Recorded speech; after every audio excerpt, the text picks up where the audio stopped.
뜨거웠던 서울 아파트 매매 시장의 열기 식어가는 모습이죠. 매매 시장을 대신해 전월세 임대차 시장으로 거래가 쏠리는 모습입니다. 찬바람이 불던 은행권 채용 시장이 다시 활짝 열렸습니다. 우리금융, 하나은행 등 시중은행들이 채용 규모를 대폭 확대하며 대규모 채용에 나섰습니다. 홈플러스가 고객 편의를 위해 오늘 밤 당일 배송을 확대 운영치로 전했습니다. 고객 잡기도 좋은데 배송 기사의 업무 강도에 대한 우려도 나옵니다. 글로벌 증시가 다가오는 미국의 FOMC 회의에 촉각을 곤두세우고 있습니다. 증시의 주요 변수와 향후 전망들 이슈 플러스에서 짚어드립니다. 센 경제 라이브 출발합니다.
시청자 여러분 안녕하십니까? 센 경제라이브 서정덕입니다.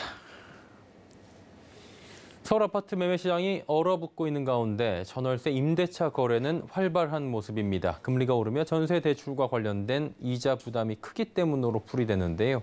이지영 기자입니다. 서울 아파트 매매 시장에선 거래 절벽 현상이 지속되고 있는 반면 전월세 등 임대차 거래는 역대 최다 수준을 기록하고 있습니다.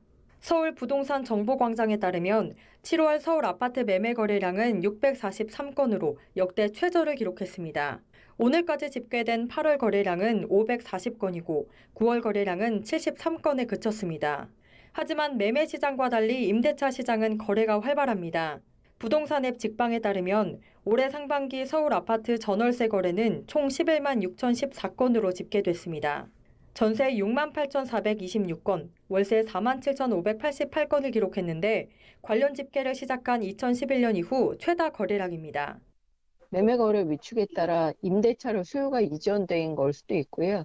또 전월세 실거래가 신고가 의무화되면서 음성화되어 있던 신고가 거래량 노출로 이어진 거일 수도 있고, 전세 거래에서 6억 원 초과 거래 비중이 감소하고 2억 원 초과 6억 원 이하 거래 비중이 늘은 것도 눈에 띕니다. 올해 상반기 서울 아파트 전세 거래를 보증금 가격대별로 살펴보면 6억 원 초과 거래가 30.9%로 가장 많았는데 작년 하반기 33.2%에 비해 감소한 겁니다. 대신 2억 원 초과 6억 원 이하 거래는 13.1% 증가했습니다. 월세 시장도 마찬가지로 고가 임대차 거래가 줄었습니다. 50만 원 이하 거래가 37.4%로 가장 많았는데 2021년 상반기 42.5%, 하반기 40.9%였습니다. 시장에선 금리 인상 기조가 길어질 가능성이 큰 만큼 전월세 가격의 하향 안정세는 당분간 이어질 것이라고 전망하고 있습니다. 서울경제TV 이지영입니다. 코로나19 여파로 찬바람이 불던 은행권 채용 시장 다시 활짝 열렸습니다. 시중은행들은 사회적 책임을 내세우며 채용 규모를 세 자릿수까지 늘리고 그 규모를 대폭 확대했습니다. 김미현 기자입니다. 코로나19로 얼어붙었던 은행권 채용 문이 다시 활짝 열렸습니다. 우리금융은 올 하반기 신입 직원 360명을 포함한 총 800여 명의 대규모 채용에 나섰습니다. 코로나19 이후 최대 규모입니다. 올 상반기 이미 400명을 뽑은 신한은행은 하반기 700명을 채용할 계획입니다. 연간 채용 규모가 1000명을 넘어서며 지난 2020년과 지난해에 비해 2배 이상 증가했습니다. 하나은행은 디지털 등 3개 부문에서 두 자릿수씩 인원을 채용할 계획이며 IBK 기업은행도 하반기 신입 행원 160명을 뽑고 있습니다. 은행들의 올 하반기 신입 채용 규모는 코로나가 확산했던 2020년과 지난해 은행당 최대 250명을 뽑았던 것과 비교하면 대폭 늘어났습니다. 은행권의 이 같은 움직임은 금리 인상기와 맞물려 은행의 실적이 좋았던 점, 희망퇴직 등으로 채용 여력이 생긴 점이 영향을 준 것으로 보입니다. 또 정부의 대표적 양질 일자리인 금융권 일자리 창출 독려와 함께 이자 장사를 했다고 비판받는 은행들이 사회적 책임을 감안해 채용을 확대했다는 평가도 나옵니다. 코로나19 확산 여파로 지난 2년간 채용 규모가 줄어들었습니다. 코로나19 확산세가 감소될수록 금융권의 채용 규모도 점차 늘어날 것으로 예상됩니다. 다만 디지털 전환 바람과 함께 은행들이 채용 방식을 IT 전문 인력 수시 채용으로 무게 중심을 옮기는 상황이라 앞으로 대규모 채용문이 지속해서 열릴지는 지켜볼 일입니다. 서울경제TV 김미연입니다.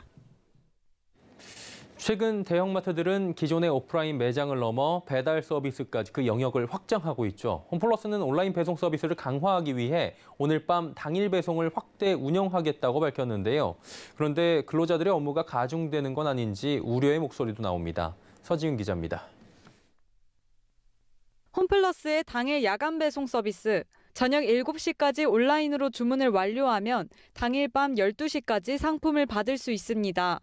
홈플러스는 오늘 당일 야간 배송 서비스를 기존 4개점에서 남현점, 잠실점까지 확대 운영한다고 밝혔습니다. 고객 편의는 증가했지만 노동자의 업무 강도는 더욱 과중된 것은 아닌지 우려의 목소리가 나옵니다. 고객이 온라인으로 주문한 상품을 포장하고 배송까지 맡는 이커머스 팀의 인력 확보가 우선이라는 것. 홈플러스 일반 노조 관계자는 이커머스 팀의 인력 충원이 우선돼야 한다며 사업은 계속 확장하지만 관련의 인력 충원이 안 되고 있는 상황이라고 설명했습니다. 배송기사의 업무 강도에 대한 우려도 나옵니다. 관련 업계는 노동자들의 업무 시간도 늘어날 가능성이 있다며 노동법 보호를 받기 힘든 배송기사에 대한 조치가 우선돼야 한다고 설명했습니다.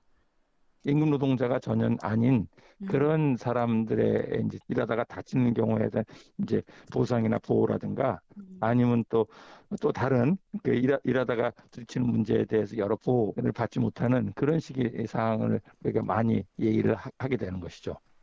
이에 대해 홈플러스 관계자는 주간 근무 배송기사와 별개로 야간 배송기사를 별도 운영해 근로자 업무 강도와 무관할 것이라고 밝혔습니다. 대형마트가 오프라인을 넘어 온라인 배송으로 사업을 확장하면서 노동자들의 처우 개선 목소리도 갈수록 커질 전망입니다.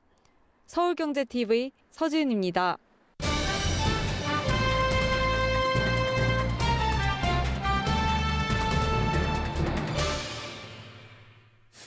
전 세계 증시가 얼어붙고 있는 가운데 미국 연방공개시장위원회 FOMC 회의에 촉각을 곤두세우고 있고 그럴 수밖에 없는 상황입니다. 국내 증시도 FOMC 경계감에 오늘 코스피 또 빠졌습니다. 1%, 코스닥은 무려 2%가 넘게 하락을 했는데요.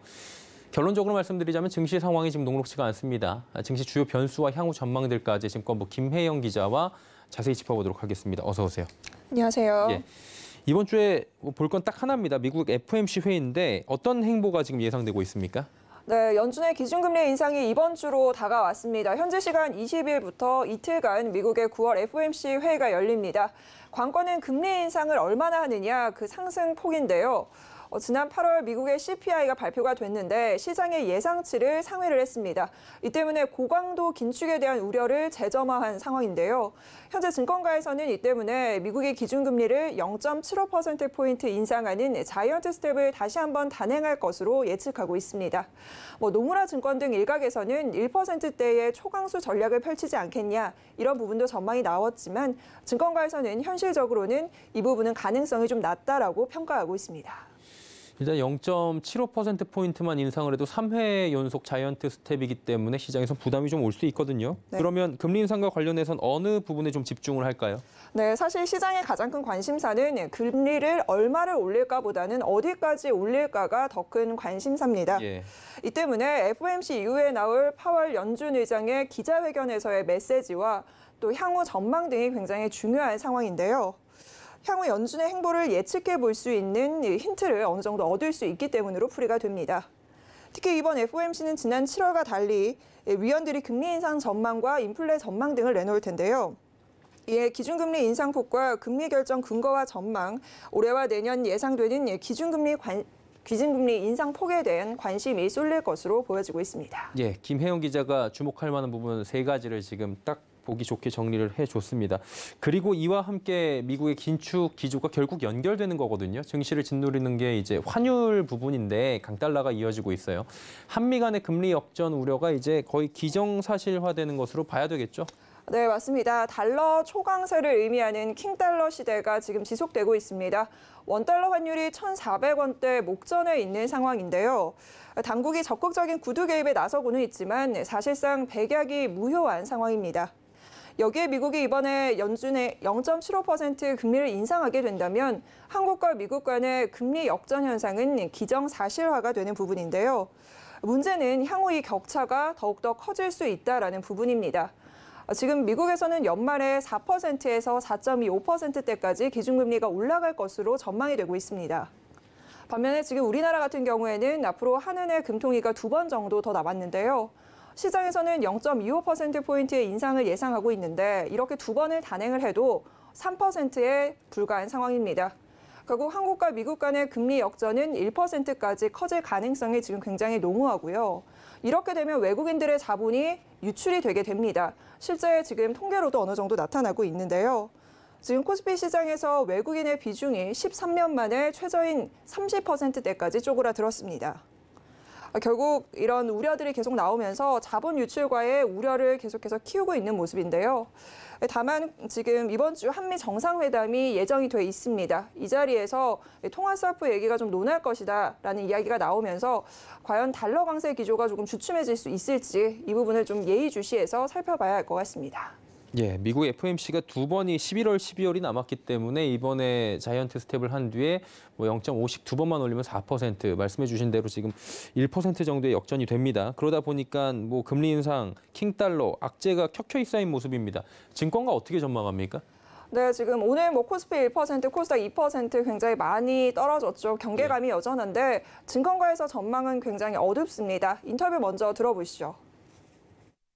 경기가 전반적으로 불안해지고 실적 전망이 떨어지고 좀 시장 방향성 자체가 굉장히 부정적으로 흘러갈 수밖에 없다라고 생각하고 중장기 추세는 하락 추세로 이어질 수밖에 없다고 생각하고 있습니다. 결국 증권가에서는 지수보다는 업종별 차별화 전략을 구사해야 한다라고 이야기하고 있습니다.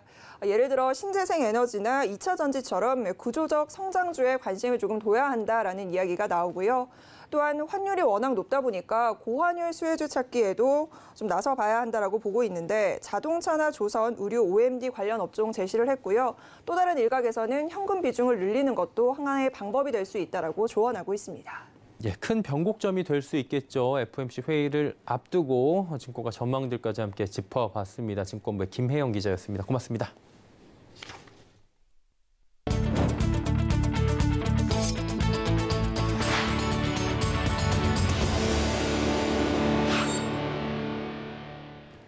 현대자동차그룹이 2025년 이후 내놓을 목적 기반 모빌리티 PBV의 모습을 공개했습니다. 사용자 경험을 강화한 UX 신기술도 선보였다고 하는데요. 장민선 기자입니다. 기존 트렁크 공간을 없애자 최대 승객 5명이 탈 수 있는 넓은 공간으로 탈바꿈합니다. 조수석 대신 캐리어 거치대를 설치했는데 승객이 편하게 짐을 실을 수 있도록 문 앞까지 움직입니다. 현대차그룹은 25개의 신기술을 적용한 공항 픽업용 PBV 콘셉트를 공개했습니다. 화물 배송이나 이동형 사무실 같은 다양한 목적에 맞게 맞춤형으로 제작해주는 PBV를 미래 신성장 동력으로 육성하는 겁니다. 이날 공개된 공항 픽업용 택시 모형은 PBV 전용 전기차 플랫폼을 기반으로 2025년 기아 PBV 전용 전기차 모델로 출시될 예정입니다. 또 현대차그룹은 미국 MIT 미디어랩과 공동 개발한 반응형 PBV 시트 콘셉트를 선보였습니다. 시트가 승객의 몸을 알아서 감지한 뒤 체형에 맞게 시트 모양을 바꾸는 기술입니다.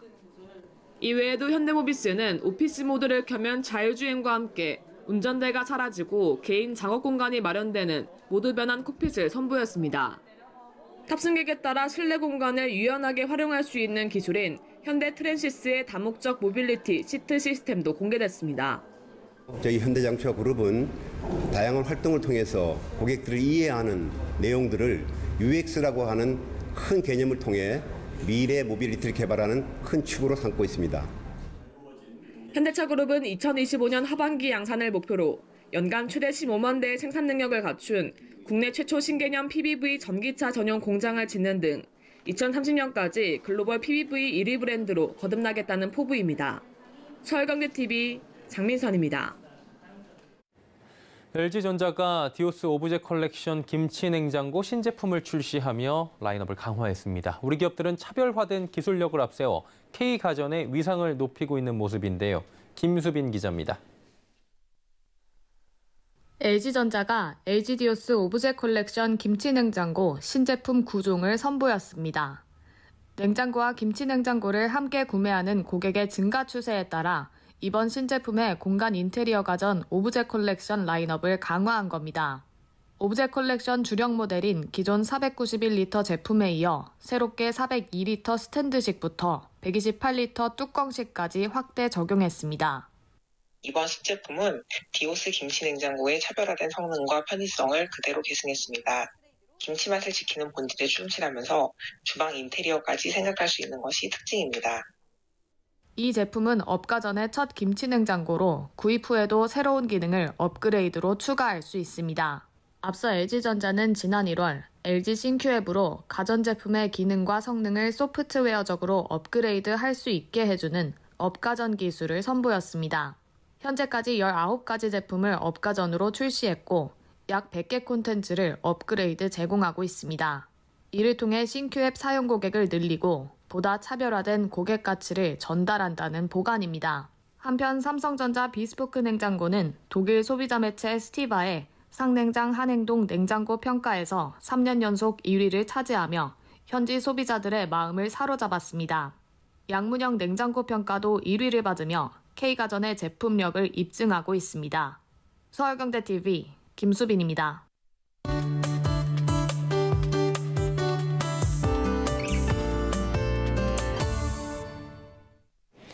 최근에 전 세계적으로 발생하고 있는 기후 재난들을 보면 정말 지구가 이상해졌다라고 느껴집니다. 최소 몇십 년 만의 재난이다 이런 얘기들 나오고요. 심지어는 2000년 만의 재난이다 이런 얘기가 나오기까지 굉장히 이례적 규모의 기후 현상들이 나타나고 있는 상황이죠. 특히 물로 인한 재난 피해가 갈수록 커지고 있습니다. 우리나라도 예외가 아닐 것 같은데요. 오늘 이 시간엔 물 재난이 주는 경제적 영향에 대해서 짚어보도록 하겠습니다. K웨더의 반기성 센터장과 함께합니다. 어서 오세요. 네, 안녕하세요. 예. 이게 7월까지만 봐도 북반구의 많은 지역에서 폭염이다, 가뭄 피해다 이런 얘기들을 저희가 함께 나눴던 기억이 나는데 우리나라 비롯해가지고 전 세계적으로 호우로 인한 피해가 이제 또 굉장히 많았던 것 같아요. 네, 이 기후 변화가 가져오는 이 기상 현상은 굉장히 그 변동의 진폭이 큽니다. 예. 예를 들어서 엄청나게 가물고 그럼 또 폭염으로 큰 피해를 입고 뒤에 대형 산불이 발생하고 또 대홍수가 발생하는 이런 상태인데요. 네. 이제 말씀하신 것처럼 올해 유럽이라든가 미국, 인도, 중국 등의 나라에서는 역사상 가장 극심한 폭염과 가뭄이 발생했었습니다. 그런데 우리나라도 8월 8일부터 14일까지 정체 전선이 머물면서 서울 지역은 시간당 141mm를 기록을 하면서 정말 엄청난 물 피해가 있었고요. 그렇죠. 또 8월에 파키스탄에서도 국토 30% 이상이 물에 잠기는 대홍수가 발생했죠. 8월 말에는 미국 미시시피에서 발생한 대홍수로 인해 큰 피해도 또 발생을 했는데요. 이렇게 기상재난이 쉬지도 않고 곳곳에서 지금 발생하고 있는데요. 나중에 이제 파키스탄 대홍수에 관해서는 다시 한번 소개해 보도록 하겠습니다. 자, 이번 미국의 대홍수로 인해서 수돗물 공급하는 상수도 시설이 가동되지 못하면서 잭슨시 주민들이 제대로 씻지도 마시지도 못하는 식수 대난이 벌어졌다고 합니다. 미국 국립기상청에 따르면 미시시피의 주도 잭슨시에 쏟아진 폭우로 펄강 수위가 약 10.8m까지 치솟았고 강물이 범람하면서 상수도 시설에 수압 문제가 발생을 했는데요. 한 학교는 원격 수업으로 전환을 했고 상당수의 식당이 영업을 중단을 했고요. 주정부에서는 물이 부족하면서 주민들이 변기물을 내리거나 화재를 진압하는 등 필수적인 활동마저 하지 못하고 있다고 합니다. 또 물이 정수 처리가 되지 않자 정부에서는 주민에게 수돗물을 생활용수로 쓰되 식수로는 사용하지는 말라고 말하면서 샤워하는 동안 입을 벌리지 않도록 해야 한다라고 공지했다고 합니다. 이게 저개발 국가도 아니고 세계 최강국인 미국조차 기후재난 앞에서는 아주 속수무책인 이런 모습을 볼 수가 있죠. 예, 근데 무서운 게 앞으로는 이런 기후변화로 인해서 홍수, 폭풍, 가뭄으로 인한 피해가 더욱 늘어날 것이다, 급증할 것이다. 이런 연구도 나온다면서요. 네, 그렇습니다. 국제적으로 이제 공학 또 혹은 이제 환경 컨설팅 기업이죠. GHD는 지난달 29일에 홍수나 폭풍, 가뭄 등의 물과 관련된 재난으로 인해서 2050년까지 누적 약 7,500조 원 정도 피해가 있을 것으로 예상을 했는데요. 이런 피해액은 해가 갈수록 급격히 증가를 하면서 경제적 피해 또한 급격히 증가할 것이라는 겁니다. 올해부터 2030년까지 8년 동안의 경제적 손실은 1,810조 원 정도인데요. 이후 2040년까지 10년 동안은 피해액이 50%가량 더 늘어나고 2050년에 가면 총 누적 손실액이 7,500조 원이 된다는 거죠. 보고서에서는 이미 전 세계 모든 나라들이 기후재난이 급격히 늘어나는 것을 알고 있다라고 지적을 했는데요. 2021년에만 전 세계 인구 1억 명 이상이 홍수나 폭풍, 가뭄으로 고통을 겪었다라고 밝혔습니다. 자, 이제 문제는 IPCC 예측처럼 이런 기상재난은 기후변화로 인해 더욱 늘어날 것이라는 건데요. IPCC의 6차 보고서에 실린 가뭄과 폭우 예측을 보면 지구의 평균 기온이 1.5도 상승했을 때 물이 이동하는 것을 갖다 예측을 해봤는데요. 유럽과 중국 양쯔강 유역, 미국 서부 지역에서는 물이 사라지면서 가뭄이 극심하게 발생을 합니다. 그러나 인도 북서부와 파키스탄, 우리나라와 바레만 주변은 폭우가 강해지는 지역이 됩니다. 이런 이상기후의 빈도는 더 자주 그리고 더 강하게 발생할 것이라는 거죠. 예. 지난번에 서울에 비가 엄청나게 내리지 않습니까? 기후변화로 비 피해가 더욱 커질 것으로 예상이 될 수밖에 없는데 그렇다면 물 관련한 기후재난이 가져오는 경제적 영향이 이게 어느 정도나 되는 겁니까? 이런 연구도 이제 많은 기관에서 하고 있는데 이 벨기에의 브뤼셀에 있는 재난역학연구센터가 있습니다. 여기서 2021년에 전 세계 홍수 발생 건수가 2001년에서 2020년 평균치인 163건보다 37% 많은 223건에 달했고요.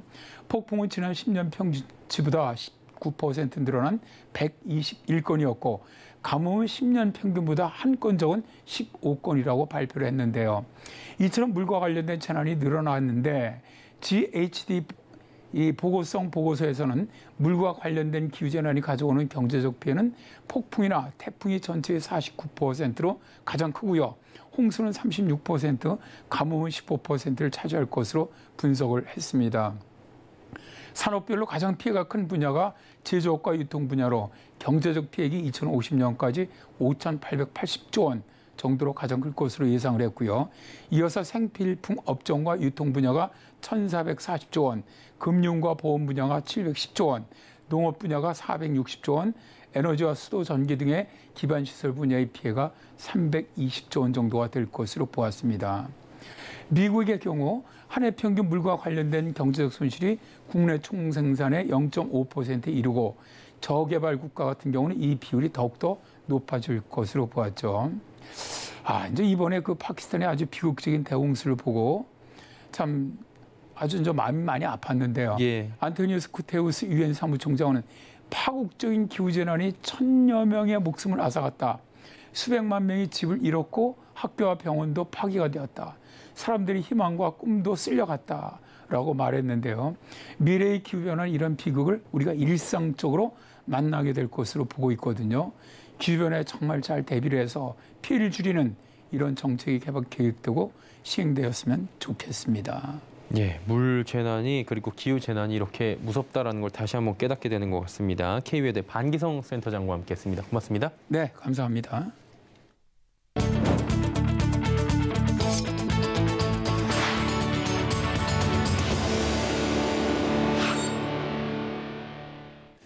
생경제라이브 저희가 준비한 소식은 여기까지입니다. 편안한 저녁 시간 보내시길 바랍니다. 고맙습니다.